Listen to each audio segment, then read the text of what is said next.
تو غزہ میں جو کچھ ہو رہا ہے، کیا وہ واقعی ایک ضروری جنگ ہے جیسا کہ بتایا جا رہا ہے، یا پھر یہ ایک سوچی سمجھی نسل کشی ہے؟ آج ہم اسی سوال کا جواب ڈھونڈنے کی کوشش کریں گے۔ ہم ثبوتوں کو دیکھیں گے، تاریخ کو کھنگالیں گے اور اس بین الاقوامی قانونی جنگ کو سمجھیں گے جو اس وقت پوری دنیا کی توجہ کا مرکز بنی ہوئی ہے۔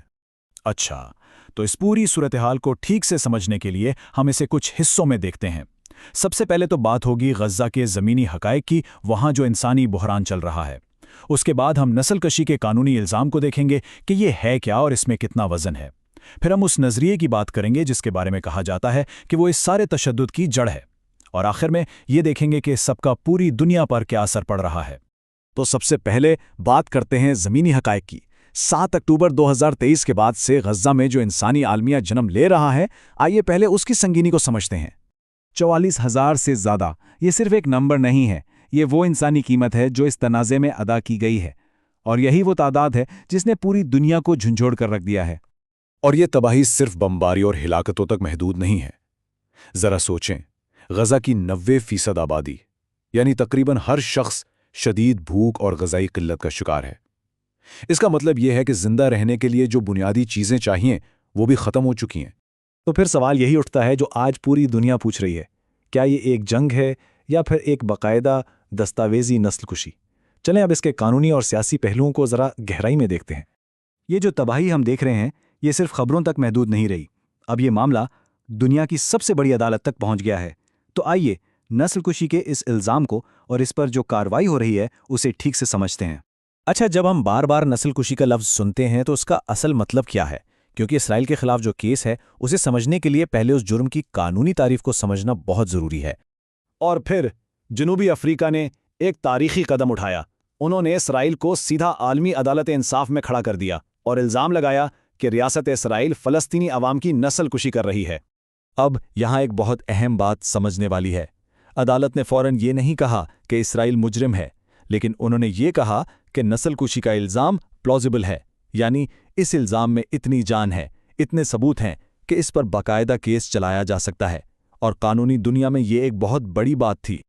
تو سوال یہ ہے کہ نوبت یہاں تک پہنچتی کیسے ہے؟ جو ذرائع ہم دیکھ رہے ہیں وہ بتاتے ہیں کہ یہ سب راتوں رات نہیں ہوتا۔ اس طرح کے تشدد سے پہلے ایک نظریاتی زمین تیار کی جاتی ہے، ایک ایسا نظریہ جو کسی ایک گروہ کو انسان سے کمتر دکھاتا ہے تاکہ ان پر تشدد کرنا آسان ہو جائے۔ اور یہ ایک بہت ہی تشویشناک بات ہے۔ ذرائع واضح طور پر ایسے اسرائیلی بیانوں کی طرف اشارہ کرتے ہیں جہاں فلسطینیوں کو کمتر مخلوق کے طور پر پیش کیا جاتا ہے، اور دلیل یہ دی جاتی ہے کہ جب آپ کسی کو انسان ہی نہ سمجھیں تو پھر اس کے خلاف جنگی جرائم کو قبول کروانا آسان ہو جاتا ہے۔ یہ اقتباس دیکھیں جو ہمارے ایک ذریعے سے لیا گیا ہے۔ یہ سیدھا سیدھا یہ کہہ رہا ہے کہ صہیونیت نے ایک ایسا نظریہ بنایا ہے جو مقامی آبادی کو کمتر انسان سمجھتا ہے، اور پھر اپنی فوجی طاقت کا استعمال بچوں اور عورتوں سمیت سب پر تباہی پھیلانے کے لیے کرتا ہے۔ یہ ایک بہت سنگین الزام ہے۔ اچھا، تو یہ نظریہ آیا کہاں سے؟ اس کی جڑوں کو سمجھنے کے لیے ہمیں تاریخ میں پیچھے جانا پڑے گا۔ ذرائع کے مطابق اس سارے تنازع کی بنیاد سیونسٹ کی سیاسی تحریک میں ہے۔ تو صہیونیت ہے کیا؟ یہ 19ویں صدی کے آخر میں یورپ میں شروع ہونے والی ایک سیاسی تحریک تھی۔ اس وقت یورپ میں یہودیوں کے خلاف شدید نفرت پائی جاتی تھی، اور اس تحریک کا مقصد یہودیوں کے لیے ایک اپنی قومی ریاست قائم کرنا تھا جہاں وہ محفوظ رہ سکیں۔ لیکن اس نظریے کو جب عملی جامہ پہنایا گیا تو اس کی شکل کیا بنی؟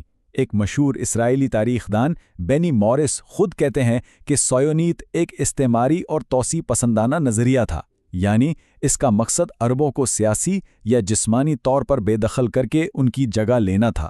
اور یہ بات کوئی باہر والا نہیں، ایک اسرائیلی تاریخ دان کہہ رہا ہے۔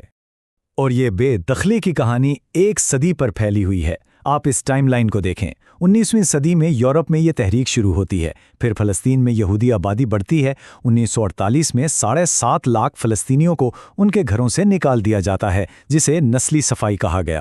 اور پھر 1967 سے آج تک غزہ اور مغربی کنارے پر فوجی قبضہ جاری ہے۔ ذرائع کے مطابق یہ سب ایک ہی سلسلے کی کڑیاں ہیں۔ اور ایک اہم بات یہ بھی ہے کہ صہیونیت پر تنقید صرف فلسطینی یا مسلمان نہیں کر رہے ہیں، خود یہودی کمیونٹی کے اندر سے آوازیں اٹھ رہی ہیں۔